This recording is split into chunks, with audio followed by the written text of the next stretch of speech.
ఈరోజు వాక్య ధ్యానాంశం. నీవు ఎవరిని బట్టి అతిశయిస్తున్నావు?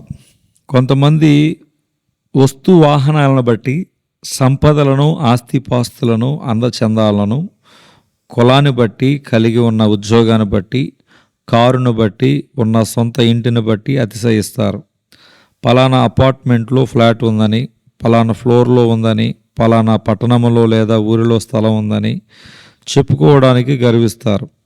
మరికొంతమంది మినిస్టర్ పేరు చెప్పి, ఫలానా ఎంపీ లేదా ఎమ్మెల్యే గారు మాకు తెలుసు, ఇలా గొప్ప పదవి లేదా అధికారంలో ఉన్నవారిని చూపించి మాకు ఆయన బాగా పరిచయం అని చెప్పుకుంటూ అతిశయిస్తూ ఉంటారు. మనిషి తాను కలిగి ఉన్న దానిని బట్టి సాధారణంగా అతిశయిస్తాడు. కానీ మరణ పడక మీదకు చేరినప్పుడు తాను కలిగి ఉన్నది ఏది కూడా తనను రక్షించలేదు. ఎన్ని స్థలాలు, పొలాలు ఉన్నా, ఎంత డబ్బు ఉన్నా, బంగారం ఉన్నా ఏవి కూడా తనను బాగు చేయలేవు. ఆ సమయంలో డాక్టర్స్ కూడా చెప్పేది ఒకటే: మేము చేయగలిగింది అంతా చేశాము, ఇక అంతా పైవాని యొక్క దయాదాక్షిణ్యం మీదనే ఇతరు ఆధారపడి ఉన్నాడని అంటారు. నీకున్న వస్తువాహనాలను బట్టి ఎన్నడూ అతిశయించే ప్రయత్నం చేయవద్దు. ఇంతలో ఉండి అంతలో మాయమైపోయే మనిషి, ఆ మనిషి కలిగి ఉన్న పదవి లేదా అధికారాన్ని బట్టి కాదు. మనము అతిశయించవలసింది ప్రపంచాన్ని పరిపాలించే దేవుడు ఉన్నాడు. ఆయన మాకు తెలుసు, ఆయనతో మాకు పరిచయం ఉంది, ఆయన మాకు చాలా దగ్గర.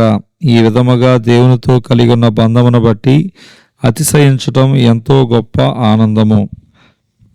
నాకు దేవునితో స్వయంగా పరిచయం ఉందని నీవు చెప్పగలుగుతున్నావా?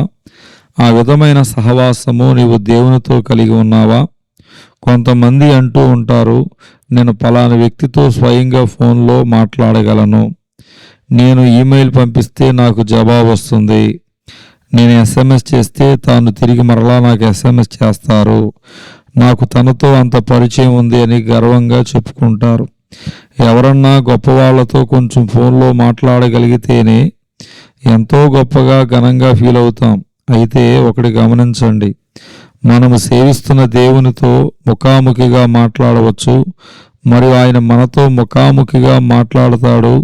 ఇది నిజంగా దేవుని బిడ్డలమైన మనము కలిగి ఉన్న గొప్ప సౌభాగ్యం. కొందరు రథముల బట్టి, కొందరు గుర్రముల బట్టి అతిశయపడుదురు.